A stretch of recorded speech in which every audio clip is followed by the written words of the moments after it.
Many, many men, horses, mules, dogs, and dreams died on those 4 trails. One night I walked into a saloon in Skagway. I saw an old gray-bearded prospector sitting by himself at a small table. I went over to him and I said, "Were you on the trail in '98? He said, "No, I was." I said, "Will you tell me a story of those terrible days?"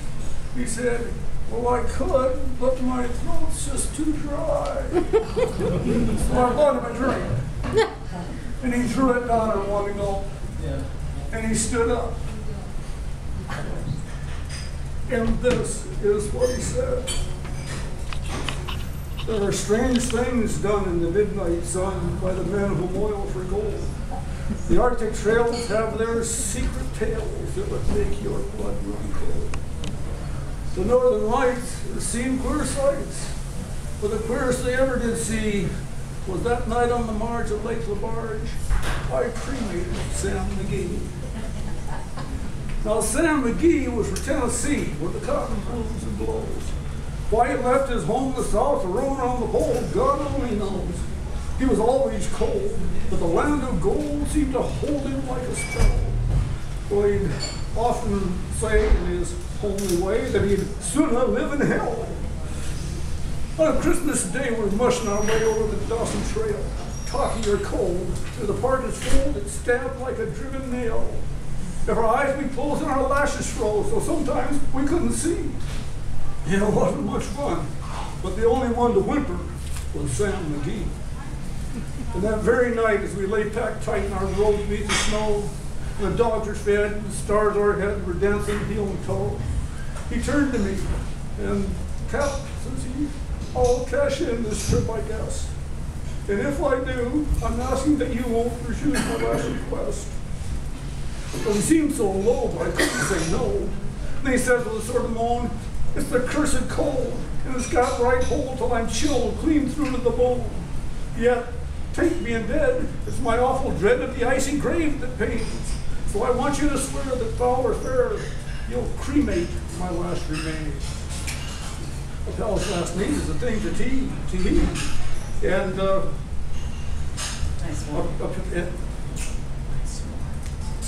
and I swore I would not fail. And I started on the streak of dawn, but God, he looked ghastly pale. He crouched on the sleigh and he raved all day of his home in Tennessee. And before nightfall, a corpse is all that was left of Sam McGee. There wasn't a breath in that land of death, and I hurried, horror driven, with a corpse half hid that I couldn't get rid because of the promise given. It was lashed to the sleigh that seemed to say, "You may tax your brawn and brains, but you promised true, and it's up to you to cremate these last remains." The promise made is a debt unpaid, and the trail has its own stern code. In the days to come, though my lips were dumb, in my heart how I cursed that load. In the long, long night, that lone firelight, while the huskies rung and rang, howled out their woes to the homeless snows. Oh God, how I loathed that thing. And every day that quiet clay seemed to heavy and heavier grow. And on I went. Well, the dogs were spent, and the grub was getting old. The trail was bad, and I felt half mad, but I swore I would not give in. I would often sing to the hateful thing, and hearkened with a grin.